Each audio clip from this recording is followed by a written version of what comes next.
Welcome to Headliners, your first look at tomorrow's papers. And today I'm in the company of two talented comedians. And by talented, I mean they can keep a job for longer than 44 days. It's Leo Kearse and Josh Howie. And we're going to kick off by having a look at tomorrow's front pages. We're going to start with the Daily Mail. They're going with Boris versus Rishi, fight for soul of the Tories. The front cover of The Telegraph leads with Boris Johnson tells Tories, I can save party from election wipeout. Onto The Guardian, they just run with the bitter end, a very dramatic pose there. Truss quits after 44 days of turmoil. Prime Minister bows to the inevitable. And we're going to move on now to the front cover of the Financial Times. They lead with Truss quits after 44 days as PM. Moving on to the front of the Mirror, they're leading with general election now. Very blunt front cover, that one. The British people demand it, apparently.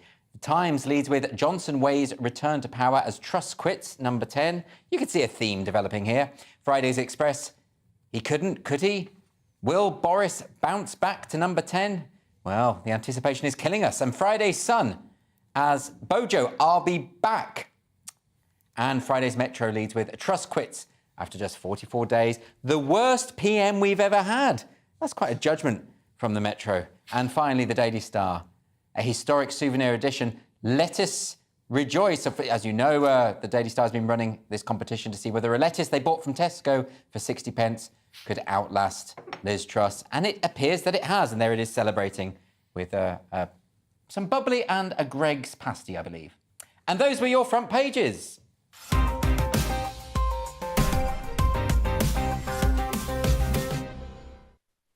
And we're going to kick off with the news that's obviously dominating all of today's press. Leo.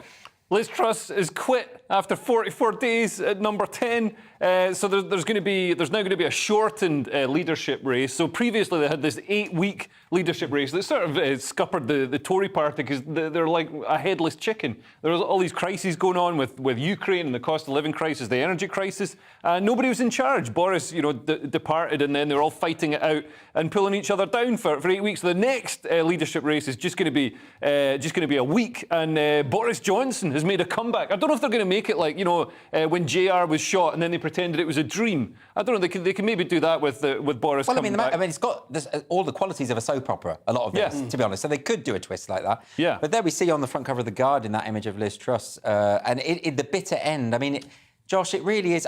Do you know what? I feel sorry for her. You know what? I was just warming to her. You barely had time. Such terrible timing. Yeah. But yeah, so she called up the king. She said, I call the king. And I wonder, if he's like, yeah, I'm kind of guessing why you're calling. I was just calling for a chat. Yeah, but I think he probably called we all knew. I mean, we all knew this was inevitable. I didn't expect it to happen so quickly. No. I thought it might be at least a few weeks. Yeah. Because didn't you say the other day, I'm not a quitter, I'm a fighter? The other day being yesterday. Okay. I see.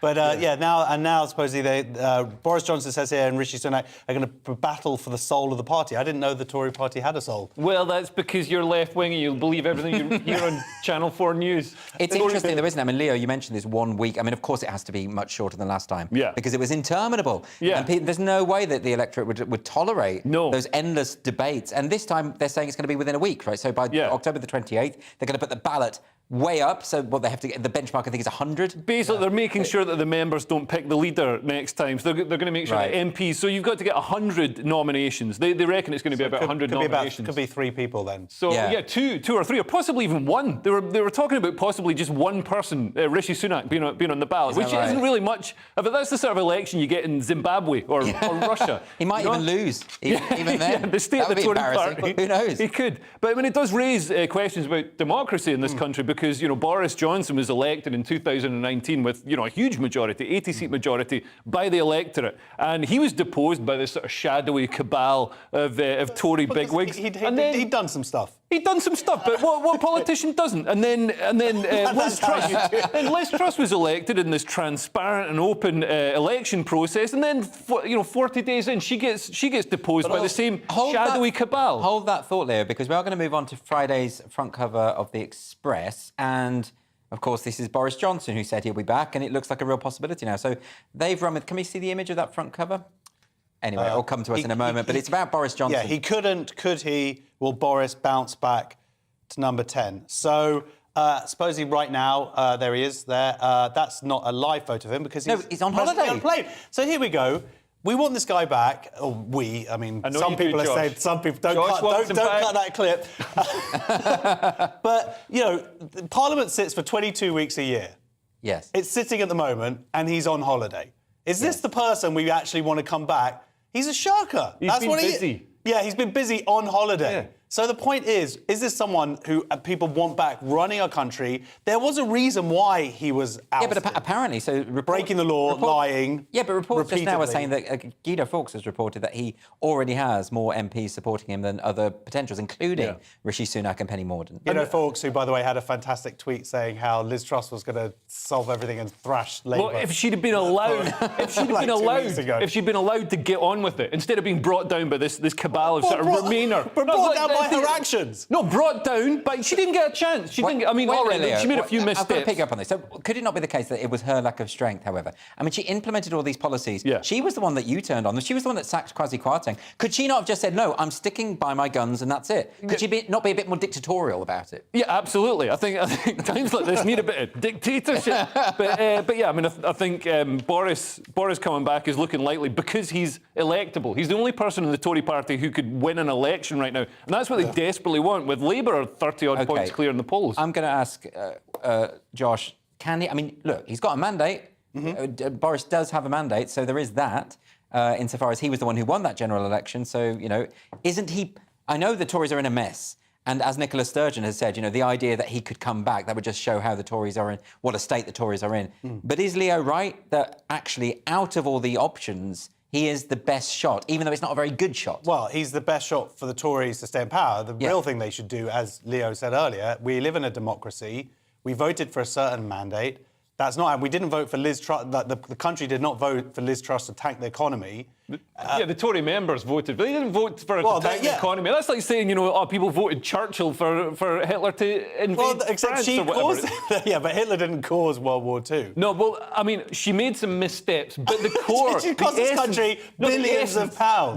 Billions isn't much for a country, but the essence of what she was trying to do was valid. You know, creating this sort of low-tax, high-growth haven. But the free market didn't like it. No, the bond market didn't like it. Isn't it, Josh, just that she sort of failed to communicate her message? This idea, I mean, she kept going on about economic growth, but it wasn't communicated in such a way that people saw. Well, certainly the markets got very. Well, that's part of the reason she didn't explain how that was going to be paid for. Yeah, and absolutely, the markets, the free market, Tories, free market, the two tend to go hand in hand. Responded accordingly. Yeah, she should have said, "This is how we're going to balance the books." Well, the point is, whatever she did, it's really harmed our country. She has now gone accordingly. And what, we're going to bring back this other person who also arguably has harmed our country? Leo, can I ask about that? Because it just seems inconceivable. It's almost like the idea of Trump coming back in 2024. That's not inconceivable. That is also going to happen. But we can't just keep rerunning the past, can we? I mean, doesn't there come a point where you've left the stage, don't go back for the encore because they stopped applauding? But it's not rerunning the distant past. It's rerunning about 4 weeks ago. So yeah, but in politics at the moment, that is the distant past. You know, actually couldn't remember him. They were like, Boris. I was like, Boris who?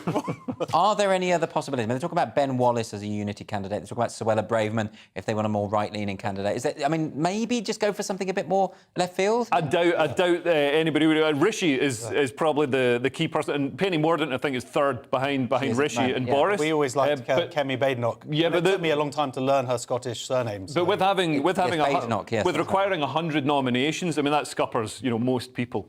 OK, well, anyway, it'll be very interesting as this unravels. We're going to move on to the front page of The Mirror. And, well, this feeds into what we were just talking about. The Mirror is calling for a general election right now in big, bold When do they want it? Yeah. Right? When do they want the general election? Let's put it up behind us. Come on, technical people. We want it now. There it is. Now. And they say the British people demand... I mean, do the British people demand a general election now, or is it just the Daily? Is it just the Daily Mirror headline writers? Labour supporters demand it now, and SNP. Might just be that. I don't know if the Daily Mirror can speak on behalf of the nation, but what do you think, Leo? Well, Keir Starmer has called for a general election now because, I mean, a face drawn on a plank of wood could do better than the current government, and Keir Starmer is a face drawn on a plank of wood. So he's got a great advantage. Well, and also it'd be great for GB News. It'd be great for me personally if Labour got in because I would be punching at power instead of exactly. They couldn't accuse you of punching down then. Yeah, exactly. Did they? And but his criticism of the Tories is interesting. He says in the last few years the Tories have set record high taxation. So this is a Labour leader complaining about high taxation. So is he going to bring taxes down? Is he going to bring through these Liz Truss I think the idea is that tax he might cuts actually spend that money Truss on... tried to bring through? Sorry. You know, like, is Do you this accept? I mean, one of his other accusations is that they've created a cost of living crisis. Do you think that is true? No, I mean, the world situation has caused a cost of living crisis, and lockdown caused a cost of living crisis. And Keir Starmer wanted a longer, harder lockdown. So we'd be in a bigger cost of living crisis. Is there any scenario where you would accept that Keir Starmer said something sensible? Yeah, no, I think this is a great idea. Have a general election. Get Labour in. Make me the opposition. Okay, well, that would be interesting. Josh, you are a fan of Starmer, aren't you? I'm not a massive fan of Starmer, but I think he has done quite a lot to detoxify Labour. There are some issues, certainly with his inability to recognise women, or at least to stand up and go, this is what a woman is. And also, like the other night, he was giving an award, and there's some dodgy stuff about how he's going to be making hate crimes seemingly tougher, but that could be including misgendering.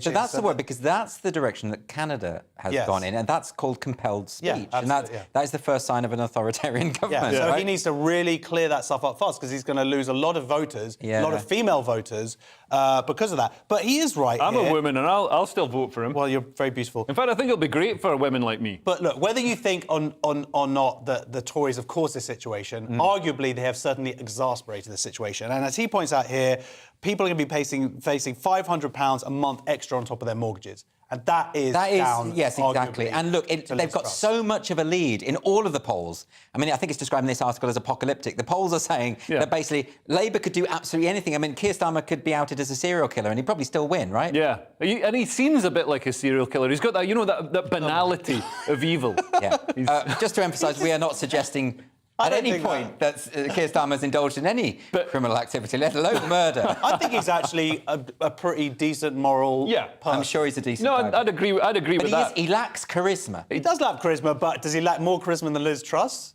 Boris Johnson does have charisma, no matter what you think of him. He does. Well, as they say here, someone says here they said he's got stardust. And also he can lie a lot better than everybody else. Well, look, I've often said that, I'm quite old-fashioned when it comes to my political leaders. I want people to get the job done, not to be clowns, not to be funny and charismatic. But I'd like to have a bit of charisma, though, And also, like any politician that gets the job done, politicians invariably do terrible things. Like Keir Starmer, he's talking at the Pink News conference. I mean, to be talking at the Pink News conference in the first place is a terrible idea. But then to be saying, we're going to make misgendering a crime. Anybody who misgenders anybody... He didn't say that specifically. He didn't specifically say it. But it's interesting that the two of you do agree on that. We found some common ground here. So Plus, we just hang out together, don't we? Yeah. Talk about that. Well, let's move on now to Friday's Mail. And it looks like the markets are already rejoicing in the demise of Liz Truss. Josh, this is interesting because, of course, it was the markets and the IMF that really sort of put the nail in the coffin for her mini-budget. Do numbers lie? That's a hard truth. So we'll see when tomorrow's viewing figures come in. Markets rally after Truss' resignation. Pound rises to $1.13 against the dollar in the wake of her quitting. So, yeah, that is got to hurt more than really numbers. Can you explain that to me, Josh, though? Because, I don't fully understand the markets. But why would it be the case that the pound would suddenly surge? Well, I think just because of Liz Truss leaving? Someone would... I think they've seen that she just wasn't strong enough to lead this country, and they want someone... the market who at least they can predict what's going to happen. Because if they can predict what's going to happen, they can make their bets accordingly on the market. Well, it said that even with her U-turning every 2 seconds, how can you plan of course, that creates uncertainty. But what's interesting about this is it says that actually the pound started to rise even when some people were intimating that she might leave. So the markets really are quite reactive, aren't they? I think we're reading too much into the tea leaves here. Okay. Like the market is constantly fluctuating, and actually, since its wobble, it's been pretty stable. And the idea that the pound is unique in falling against the dollar, like the yen has crashed harder against the dollar, the euro is also fallen against the dollar. So really, it's just a strong dollar rather than a weak pound. It did restabilise, didn't it, relatively quickly? There was all that catastrophic talk about how the pound is the lowest ever. Yeah. But it restabilised after they put 20 billion into the economy. Yeah. So, I just want to point out, what this guy said. Michael Hewson, who's a chief market analyst for a bank or whatever, and he said... he said because basically they're taxing and they're going to be doing this like windfall tax. Yeah. And he said, and also corporation tax going up, and that's going to rise to 20% next year. It seems like there's no length that politicians will stoop to try and fill various holes in the public finances. And I'm like, mate, you work for a bank. Like, that's them doing their job. Like, there's no length that bankers will go to fill their own pockets. It's like, that's calling the pot kettles black, something. We know the phrase. Yeah. Friday's Independent, and Putin is muscling in on today's news, not holding back, Leo. Yeah, so Putin doesn't like Truss because she went over to Eastern Europe and Russia to, try and stop Putin invading Ukraine. Didn't work. But also she got her geography wrong. She got her geography wrong, and she actually said that parts of Eastern Ukraine were in Russia, which is a bit of a faux pas. It's quite a sensitive issue at the moment, I would suggest. But basically, Russian diplomats and politicians have been coming out to criticise her now that she's bust. Foreign Ministry spokeswoman Maria Zakharova said that Britain has never known such a disgrace of a prime minister. And former Russian Prime Minister Dmitry Medvedev took to Twitter to say, bye-bye Liz Truss, congrats to lettuce. That's like the Daily Star. Is he referencing the Daily Star there, then? He's hooked up to the Goodness cultural... me, I mean, look, this is... that's low for a politician, surely, to read the Daily Star and to reference it. Is it one you read, or do you just look at the picture? It is just pictures. Sure. It's more accurate than the Moscow press. Mostly pictorial. Yeah, and Russian diplomats have criticised her for mistaking Eastern Ukraine for Russia, but that's exactly what Putin did. Yes, so, fair enough. They accuse her of catastrophic illiteracy. It's very harsh. No, because harsh that's she can read. I mean, she does it with moving her lips, but she can read. And it's a bit harsh from somebody who says, congrats to lettuce. Exactly. I mean, I know it's not his first language. But also, I think that should be a compliment. I think she should take that. If Russia are like insulting you, you're like, okay, I did something right. Well, anyway, we've been covering quite a lot on Liz Truss. Inevitably, it is the top story, but that is all we've got time for in part one. Coming up in part two, we're going to look away from Westminster a little bit to issues such as pornography, trans legislation, and conspiracy theories. Yippee! A classic headliners lineup. See you in 2 minutes.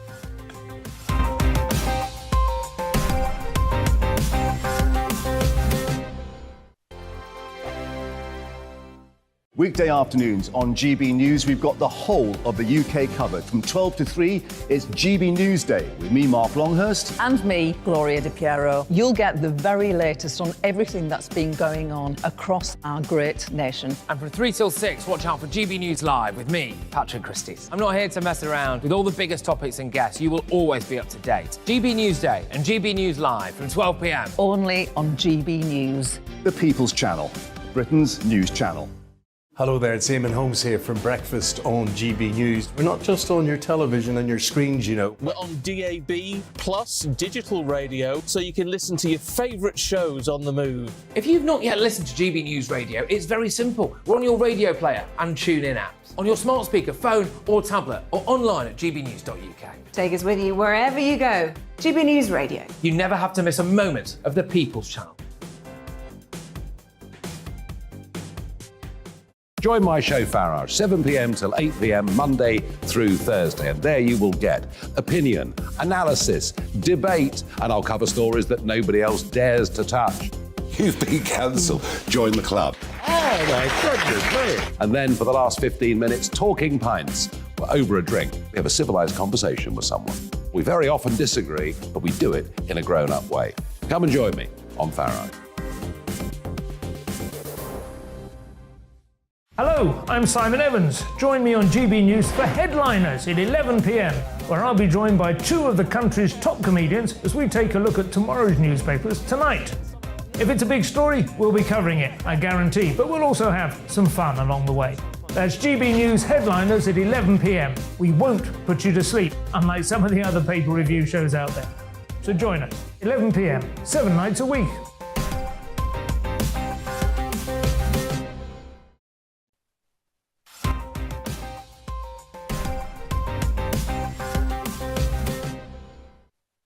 Welcome back to Headliners, your first look at tomorrow's newspapers. With me, Andrew Doyle, and I'm joined by Leo Kearse and Josh Howie. So let's get back into the stories. Obviously, the big news today is Liz Truss resigning as PM.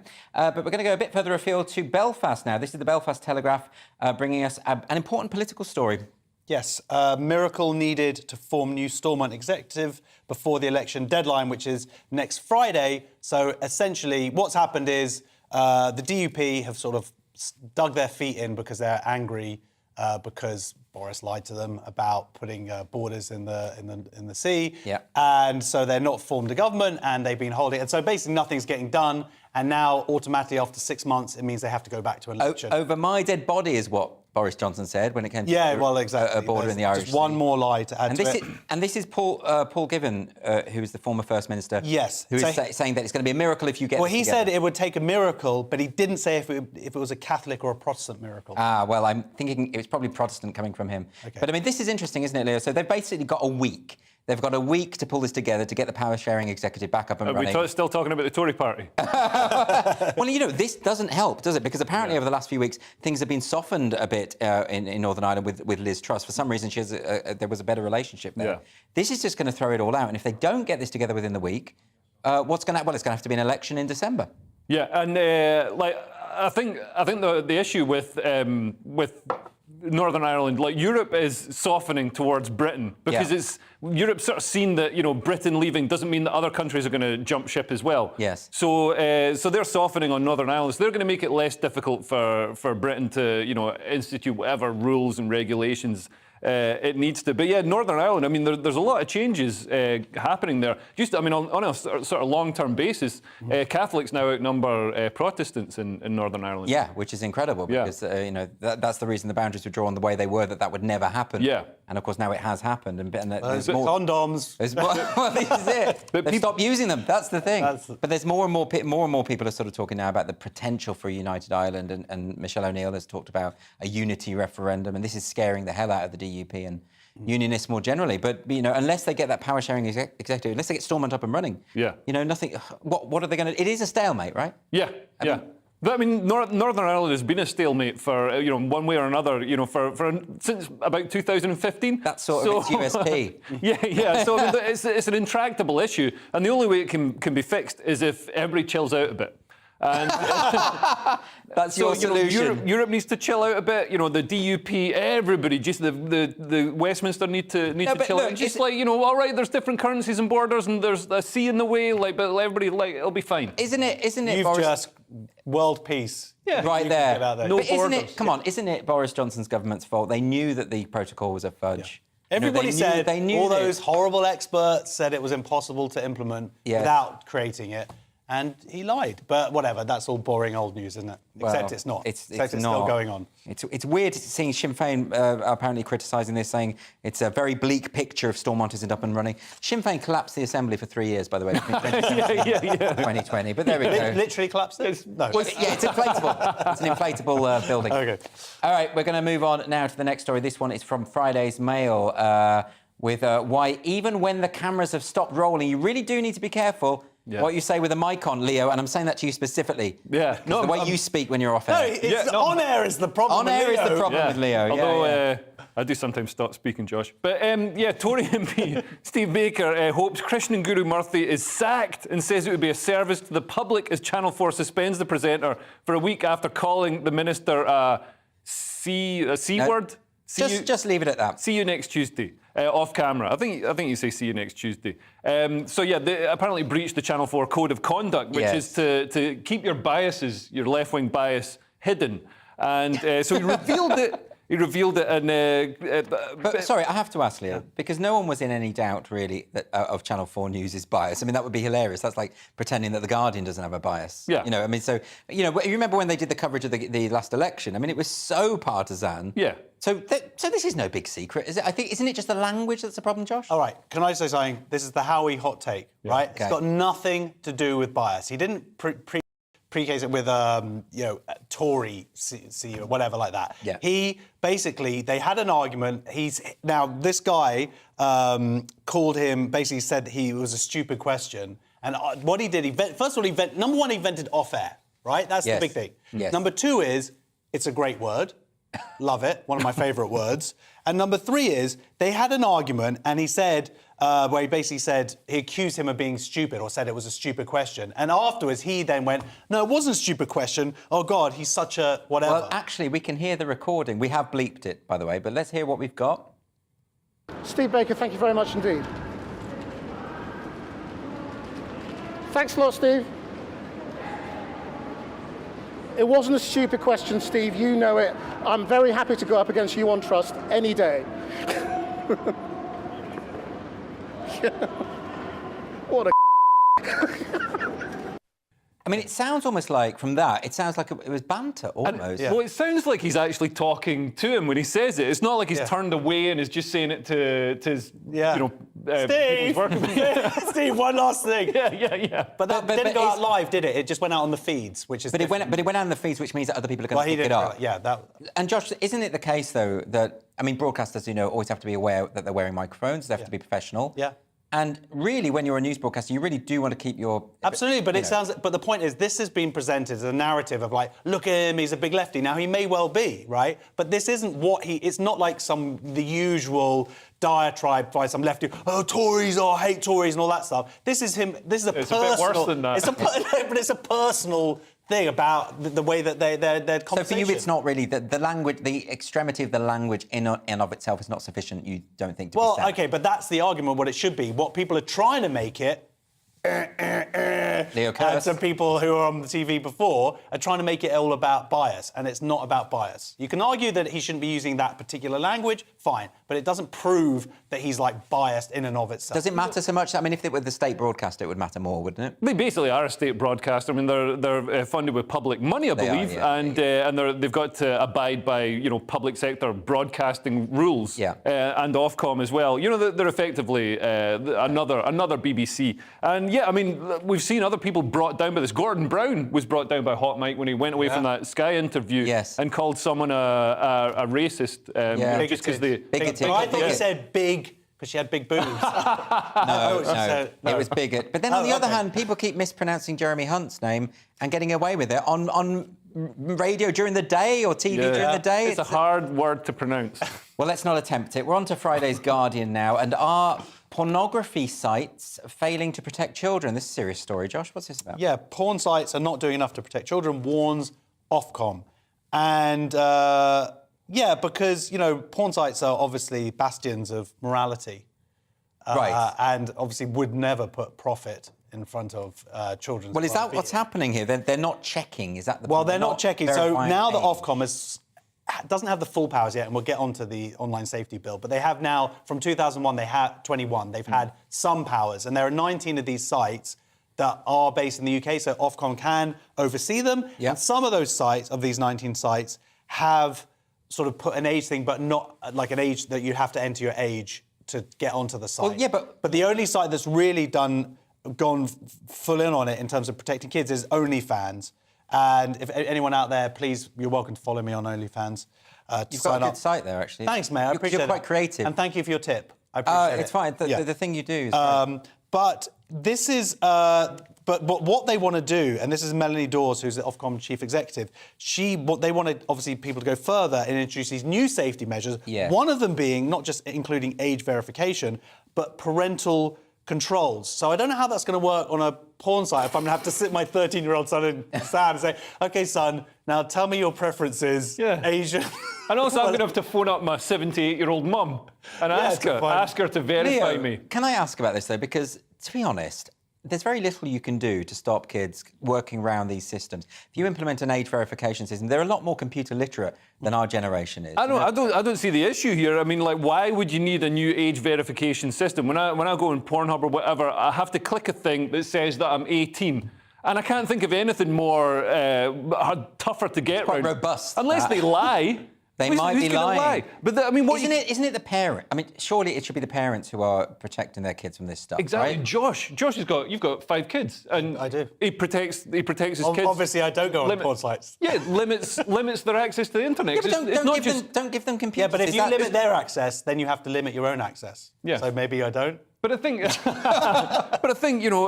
this idea that kids are going to get on the internet anyway is a bit of a nonsense. Don't let them have access to the internet. Porn is like one of the least of your worries. There's all these blue-haired people out there trying to convince your kids that they're transgender. So there's lots of dangers out there. And so I'm surprised you haven't picked up, because this is your big issue. One of the big issues, you have the online safety bill, Yes. and now Michelle, the Culture Secretary, Michelle Donlan, is saying that it's going to be passed quickly, which is a nightmare because we did that Battle of Ideas thing. One of the things that we went to, Leo and I hanging out holding hands, was a talk all about the online safety bill and how there are still some massive problems with it in terms of curtailing free speech. One of the major ways in which the Tories have pushed through the online safety bill is to return to the safeguarding of children as the issue. Which everybody wants. Which everyone agrees with. So you're using that positive, noble thing to push through something that's quite draconian and authoritarian. It's quite dark. Well, it's like saying nobody wants witches. You don't like witches, do you? So we've got to burn them when you're not actually burning witches. And also, Great analogy. The alternative... The alternative to having, people just self-verifying is to have they verify. So you've got to use ID, which, means then the porn sites have got all your biometrics and all the rest of it. It's a minefield. And also people can use fake ID, so it doesn't even work. Just give up all sexual interest. Magazines, go back to magazines. Friday's Times now, and Spain worries it could be erasing women in its new legislation. Leo, this appears to be spreading this sort of idea. What's going on here? Yeah, so we've seen this a lot in the West, less in Hungary, but Spain has a draft bill on gender self-identification that's divided the government, with the ruling Socialist Party raising concerns that it could erase women. What do they mean by that? So the bill would allow people legally to change their name and gender without the present need for a medical report or requirement to undergo 2 years of hormone treatment. So anyone aged 16 and over would be allowed to request the change without parental consent. And children aged above 14 could still do it, but would need parental consent. But anybody could just, adults can just say, oh yeah, I'm a woman, I'm called Susan now, and that's it. You're a woman called Susan. Explain this to me then. So why is it, Josh, that so many governments appear to be completely disregarding the concerns raised by women and feminists? These are legitimate concerns, and it doesn't seem too out of the ordinary, does it? Well, I think this is a very positive step, because the same people, the Socialist Party, the ruling Socialist Party, actually agreed with exactly the same bill a year ago when they first read it. And so, first of all, I see it's encouraging, and that the left is finally opening its eyes to this issue. The other thing is that when you first hear about this whole discussion about trans rights, when someone just says trans rights, you think, yeah, great, of course, everybody should have, and that sounds fair. But when you actually read the bill, or you actually get into these issues, suddenly, like, these red flags or complications come up that aren't apparent upon your first, I just want to be a good person. So now they've read into this stuff and realised now there are issues like erasing women, like issues with children, but and so the few age of people consent. do make well, the that's effort the problem, to read because into the it. left, and I generalise here as a member of the left, don't want to do the hard work of reading the stuff. They just want to feel good about themselves. So that they can just continue, and they do worse than that. They actually then would just want to put their fingers in their ears and go, we're not going to listen to any of this stuff, hence no debate, Stonewall. Are you saying left-wing people are lazy narcissists? I'm saying some left-wing people are definitely lazy narcissists, they just want to feel good about it. But I've seen this a lot. I mean, I've seen a lot of Billy Bragg's tweets. He's the activist singer. He's a lazy narcissist. But he's interesting because, I'm sure he's a decent guy, I guess. No, he's a lazy narcissist. But his tweets suggest that he either does not understand this issue or hasn't made the basic effort to listen to what people are saying. It's weird. Women, by the way, that should be women saying, sorry. Right. It's because left-wing people are idealists. So they see this, ideal universe where the only people who will ever self-identify to get into a women's prison or to, get access to any women's spaces will be genuine transgender women who, obviously deserve to be identified I don't understand that. as That's women. not how safeguarding works. I mean, when we say that teachers all need to be checked because a small minority of them might be paedophiles, we're not saying all teachers are paedophiles or have a predilection to 98% of sexual offences are men do, are caused by men, basically. Yeah. 95%. So statistically... that's 98%. 95% of what we now term as trans are people who haven't... are men who haven't had surgery, who haven't taken any hormones. So when people say trans rights, they're thinking of the person who's gone through the... what we used to call transsexuals. Transsexuals, yeah.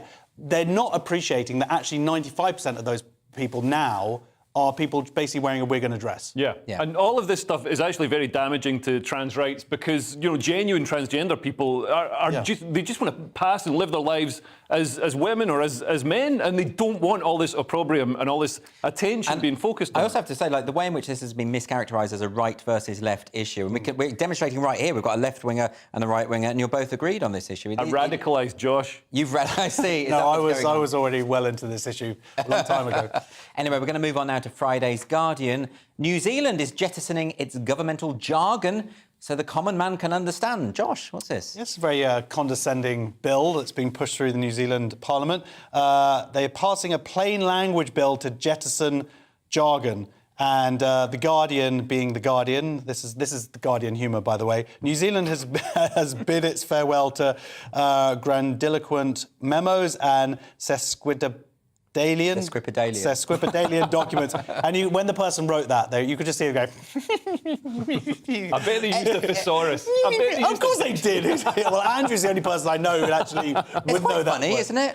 No, not funny enough. No, but you can just feel the smugness coming. But it's quite through. nice that the Guardian are attempting humour. Yeah, that makes a change. So fair enough, Well, they march you to the gallows. So it's called the Plain Language Act. So basically, the New Zealand government basically saying they have to just speak really simple, with monosyllables.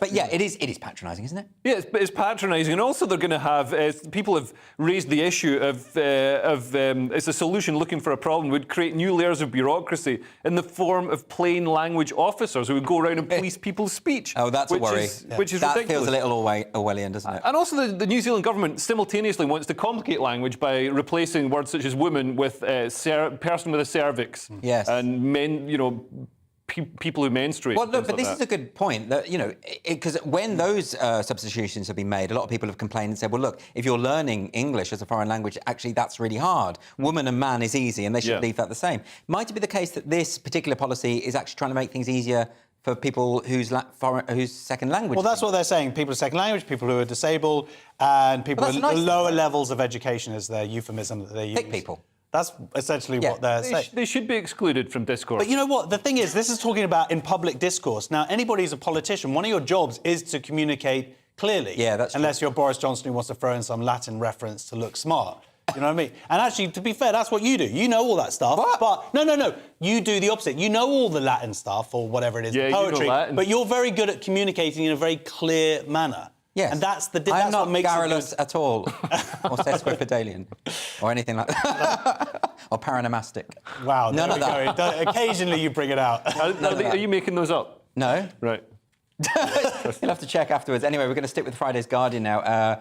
And what happened on the day of JFK's assassination, still proving controversial 59 years on. So a non-profit archive is suing the Biden administration over Biden's decision to delay the release of government records related to the assassination of John F. Kennedy. So, obviously this shooting is in Dallas by Lee Harvey Oswald that killed John F. Kennedy. Allegedly. has long been the subject of intense interest, speculation and conspiracy theories. Oliver Stone had that film about it. Brilliant film, by the way. Great film. It is a really fantastic film. But the thing about this is, they keep putting it back, right? So I remember at the end of that film, JFK, he says, I'm going to train my young son to be fit and healthy because I want him to live long enough so that the records come out. Yeah. But now we're not going to live long enough. In 2017 or whatever it was. That was when it was meant to be. Then Donald Trump put a hold on those records coming out. And now Biden. What do those records contain? They obviously see something pretty juicy. National security concerns. CIA involvement. So why haven't they just shredded them at this point? I don't think you can. Oh, you're not allowed to do that? I think that Are they laminated or something? Yeah, so they don't go, they gum up the shredder. Yeah, the machine, yeah. Well, I'm very excited to see what went on there. Yeah, and although I do think Oliver Stone's film is probably ridiculous conspiracy nonsense, I think it's just brilliantly made and really entertaining. It's like the end of Back to the Future when it was like, we will be back. Yeah. That's what I'm waiting for. It did come back, didn't it? What? Back to the Future 2? Yeah, there was a third one. Oh. There was a third one. What? Need to watch it. Well, very interesting. We're going to see whether it was a conspiracy, I suppose, in about 20 years' time or something like that. So better training my son to live long. Yeah, get on the treadmill, Josh Jr. Anyway, that's all for part 2. Coming up, we have got free speech and comedians, Italian mafia rappers, and fitness fanatic fugitives. See you in 2 minutes.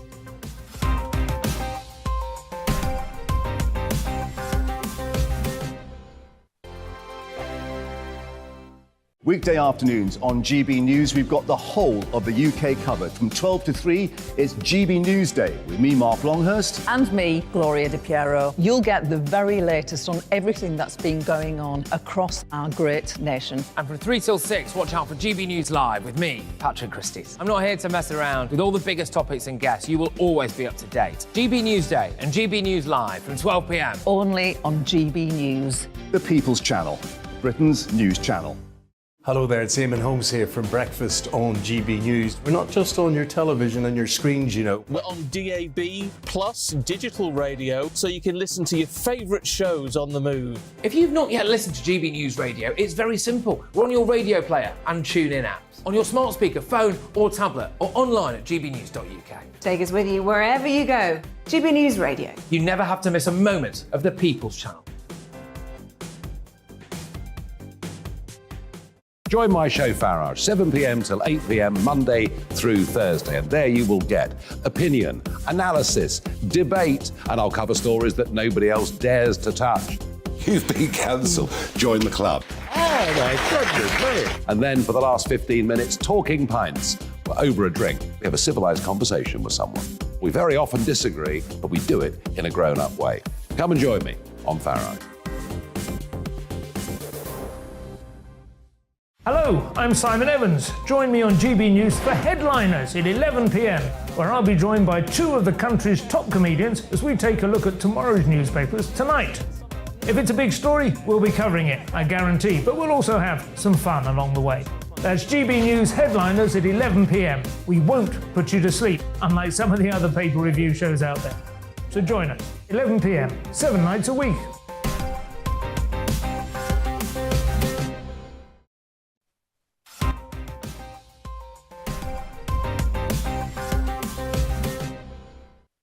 Welcome back to Headliners. I'm still Andrew Doyle, and they, of course, are still Leo Kearse and Josh Howie. So let's crack on here. We're going to Friday's Times now. The comedy club that cancelled Jerry Sadowitz is giving its version of events. Josh, this is the Stand Comedy Club, right? Yeah, this is the Stand Comedy Club. He did an interview in The Guardian the other day, and he basically revealed that the Stand Comedy Club, which has got venues in Glasgow, Edinburgh and Newcastle, has banned him. Now, it's not banned him for his content, it's banned him more for his behaviour, in that supposedly he's very cantankerous. I've met him a few times, and he's not a particularly nice human. And he's an artist. We should say, well, before we get into that, we should say for people at home who may not know. Oh, yeah, Jerry Sadowitz is a very offensive comedian in terms of his material. Very funny. And he very funny as well. And he had his show pulled at the Pleasance Theatre at the Edinburgh Fringe Festival because he said things that offended people. For his content. And so there's a big free speech issue there, and I'm disgusted with the Pleasance for that decision. But this is a slightly different thing. It's a shame the Stand... we'll get into it in a second. Because the Stand, for me, Glasgow Stand, certainly, is arguably the best comedy club in the UK. That's a lie as well. Really? What do you think is the best comedy club in the UK? You don't think... Top Secret. Top Secret is amazing. What about all right, Unleashed? Oh, Comedy Unleashed. Comedy Unleashed, The one that Andrew runs. The one I run. Leo, why do you think this is suspicious? Well, I think it's suspicious. The Stand have a history of lying about why they have no platform comedians. So, for example, there's an amazing Scottish comedian called Leo Kearse, who was no platformed by the Stand. They said he wasn't funny enough. And I am funny enough. I've seen your lineups. They're absolute, I can't say the words. Be like Christian. They do have a different standard for Scottish acts and acts that they bring over from the... Yeah, they put a load of nonsense on from any nationality, from what I've seen. They're SNP owned. So Tommy Sheffer, who's an SNP MP, SNP are the government in Scotland. I mean, can you imagine a government owning comedy clubs? So then comedians can't get up and criticise the government because they'll get cancelled. The article talks about some of his conduct with members of staff. Yeah. You would say that... That wasn't cool what he did, if he did it. Well, what did he do? He reduced a female crew member to tears. I mean, women cry at anything. So, they also cry at being shouted at by comics. Oh, God, an adult getting upset because they get shouted at. It sounds like maybe she messed up the sound, and then he went a bit... I've worked with acts who scream at the techies, and it's not nice. It's not, it's not unusual. It's not unusual. And it's something, as somebody, as an adult in the world, you've got to deal with people screaming and shouting at you. There's no excuse for screaming and shouting. I don't think there is. I don't think there is. There is. And also, then he requested that only men Josh. So let me just be clear again for the people at home. So according to the article, Jerry Sadowitz requested that only men were involved with his tech crew, right? That sounds like a joke to me. No, I don't think I'm just saying. Knowing the tiny, tiny bit I know of him and through friends and whatever, that doesn't sound like a joke to me. He's very demanding. Like, even a friend of mine who put on a gig, he said the demands were, like, insane. But can I just say, just Josh, do a little gig. Because he's an artiste. Well, he's a great comic. Sometimes the best artists, the most creative and interesting people are eccentric, weird, and sometimes not very nice. Yeah. And I think sometimes you have to give them leeway because brilliant people... Well, people do give exactly. people awful. Exactly. If you just want polite, middle ground. Me, I'll just put it myself there. If you want some bland comedy, but you want a nice person off stage. Imagine what the world of the arts would be like if everybody was cancelled for, something a valet cry or something like Charles Bukowski, Picasso, all these people, did what would be considered rude or obnoxious things. Because sometimes, and could it be the case that sometimes artists need to be a bit twisted and weird in order to produce the things they do? I mean, Sadowitz's act is so this sort of caricature of this monster hating absolutely everyone and everything, but maybe he has to have something about him to But then do you've that. got that excuse for just behaving badly. You do. I'm not making excuses. Yeah. What I'm saying is... But some people, it goes both ways. Like, some people think... I remember there was a new act when I was starting 20 years ago who was deliberately behaving badly because he thought that that's what made him, or would make him a better comic. It's like, no, you can be really funny and also just be a decent human being. It is possible. Well, we're going to move on now to the Times. And Leo, excuse me, sorry, I had a frog in my throat there. How does that saying go?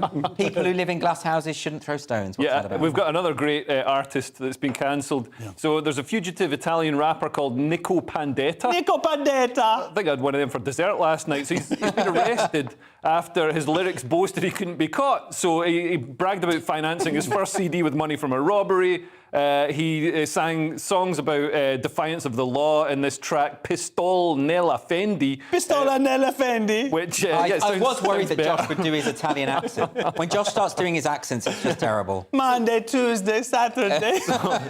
It's like Top of the Pops in the 70s. But, so it became a summer anthem in Italy. Got 38 million views on YouTube. And he's the nephew of a jailed Sicilian mafia boss. And he sang, he's like, "Officer, you won't get us." And then he went on the run, and they did get him, and he's now he's been handed a 4-year sentence for drug dealing. But could it not just be that these rap lyrics are artistic license, that they're not literally the truth? Well, they're not literally the truth because he got caught. And he said that he did literally deal some drugs. He did actually do it.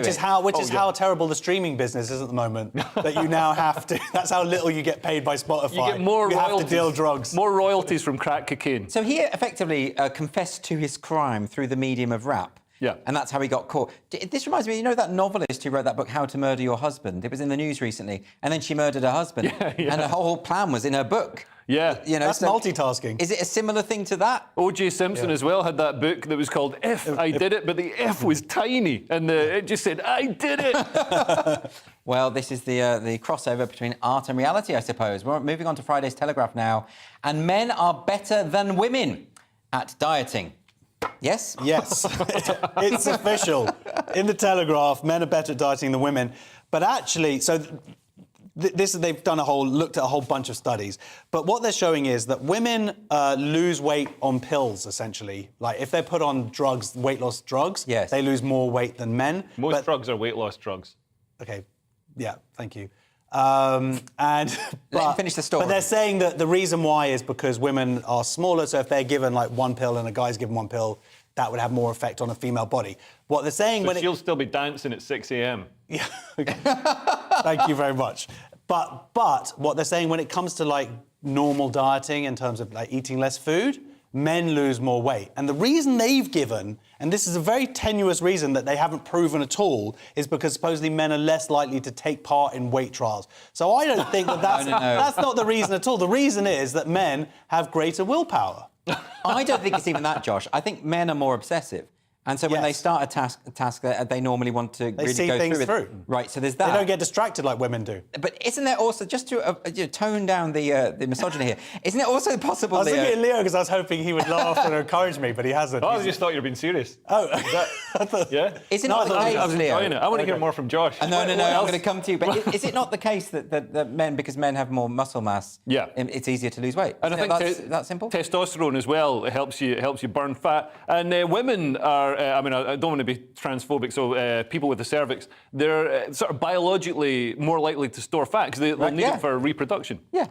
It's as simple as that, really. So nothing to do with weight trials at all. Moving on to The Independent now. Boris Becker is continuing his sporting pursuits behind bars. Yeah, so the disgraced tennis star Boris Becker is teaching yoga in prison after he was sentenced in April for concealing assets surrounding his 2017 bankruptcy. So he hid some of his assets, so he wouldn't have to, he could declare bankruptcy but still have some money. But now he's in jail and he's lost 8 kilograms in jail. I don't know if he was in that program. Yeah, willpower. And he's teaching his fellow inmates about fitness, nutrition and crisis management. Probably also how to have sex in enclosed spaces, because he did some of that as well. And in a wardrobe, I believe. Yeah. And how to hide assets. Yeah. Maybe that's the same thing. Probably in a different place this time. Goodness me. Yoga, though, that's quite an interesting way to go. I suppose there's not much room. Can't play tennis in a cell, can you? So it's got to be something like yoga, I suppose.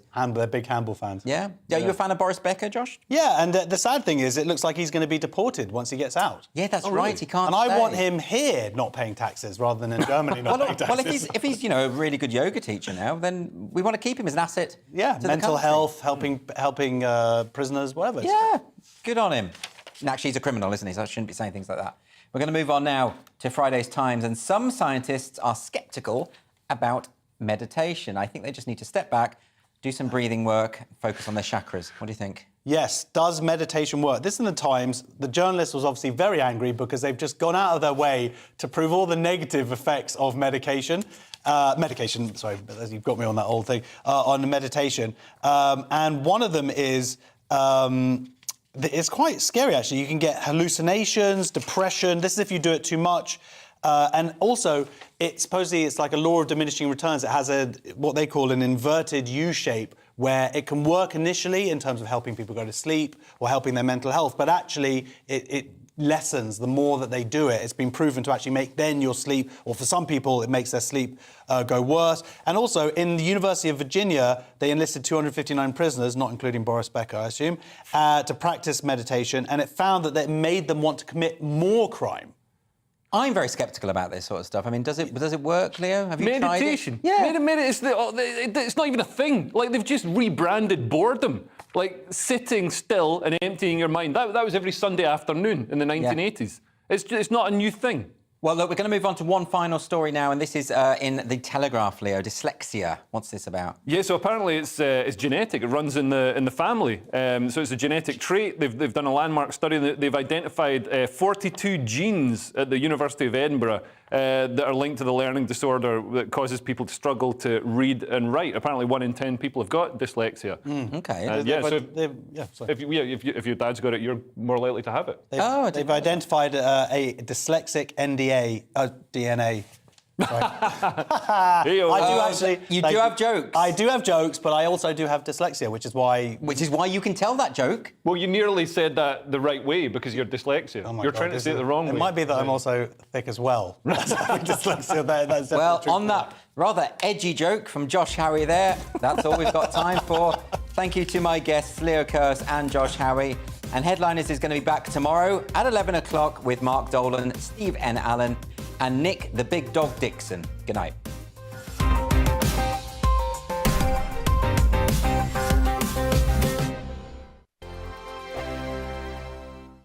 Hi there, it's Stephen and Anne. At breakfast from 6 a.m, you'll always be caught up with everything you need to know, the latest headlines, opinions and debates. We'll bring you the good news and the bad, but most of all, we're here for you. Remember, send in your views and let us know what you would like us to talk about. That's because we're your news channel. And every morning at 6 a.m, it's breakfast on GB News. I'm Dan Wootton. Join me Monday to Thursday from 9 to 11 for the feistiest and most fun news debate on TV, where free speech reigns. I'll bring you a sharp take on the day's biggest stories, bombshell newsmaker interviews, and A-list guests. And I guarantee you, no spin, no bias, no censorship, and no reason to go to bed. That's Dan Wootton Tonight, Monday to Thursdays from 9 on GB News.